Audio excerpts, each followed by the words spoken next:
Organisasi dan manajemen. Organisasi adalah sekelompok orang yang bekerja dalam struktur dan koordinasi tertentu dalam mencapai serangkaian tujuan tertentu. Terdiri dari dua bagian, yaitu organisasi profit oriented dan organisasi non-profit. Yang membedakan adalah tujuan dari organisasi tersebut. Ada yang bertujuan mencari keuntungan secara finansial dan tidak mencari keuntungan secara finansial. Manajemen adalah sebuah proses yang dilakukan untuk mewujudkan tujuan organisasi melalui rangkaian kegiatan berupa perencanaan, pengorganisasian, pengarahan, dan pengendalian orang-orang serta sumber daya organisasi lainnya. Sumber daya organisasi. Yang pertama ada sumber daya manusia, kedua sumber daya informasi, selanjutnya sumber daya fisik, sumber daya keuangan, dan sumber daya alam. Mengapa manajemen dibutuhkan? Yang pertama, untuk mencapai tujuan organisasi.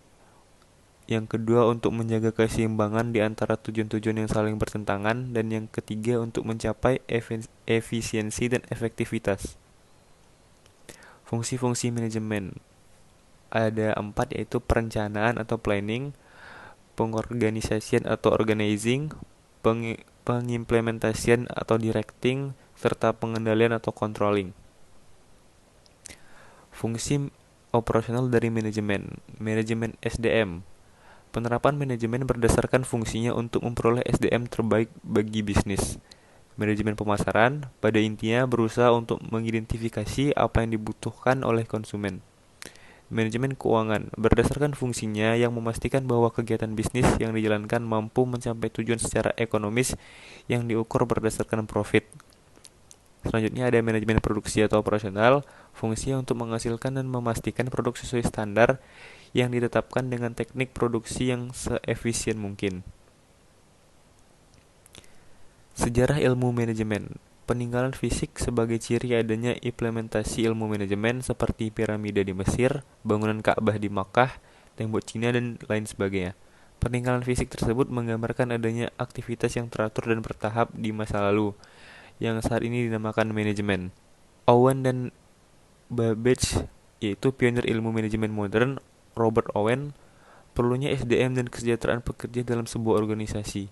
Dan Charles Babbage, pentingnya efisiensi dalam kegiatan produksi, khususnya dalam penggunaan fasilitas dan material produksi.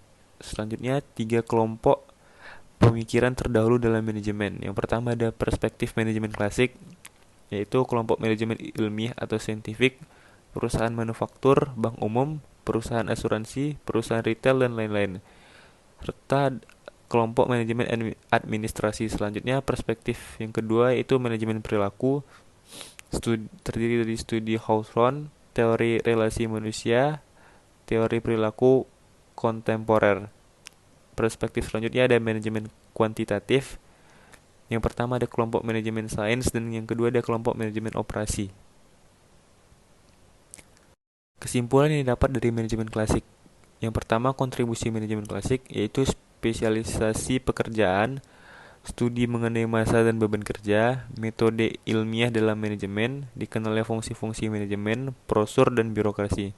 Keterbatasan manajemen klasik yaitu kurang memperhatikan aspek kemanusiaan dari pekerja seperti motif, tujuan, perilaku, dan lain sebagainya. Peran manajer dalam organisasi, yaitu manajer adalah subjek dari kegiatan manajemen yang merupakan orang yang melakukan kegiatan manajemen, individu yang bertanggung jawab secara langsung untuk memastikan kegiatan dalam sebuah organisasi dijalankan bersama anggota dari organisasi. Apa yang dilakukan manajer? Manajer bekerja dengan melalui orang. Manajer memadukan dan menyeimbangkan tujuan-tujuan yang saling bertentangan dan menetapkan prioritas-prioritas. Manajer bertanggung jawab dan mempertanggungjawabkan, serta manajer harus berpikir secara analitis dan konseptual. Tingkatan-tingkatan dalam manajemen. Manajemen tingkat puncak biasanya terdiri dari direktur utama, presiden direktur atau wakil direktur. Yang kedua ada manajemen tingkat menengah, terdiri dari para manajer, kepala divisi atau departemen, atau kepala cabang. Dan yang ketiga ada manajemen supervisi, biasanya terdiri dari tenaga kerja tingkat bawah seperti buruh dan pekerja bangunan serta lain-lainnya.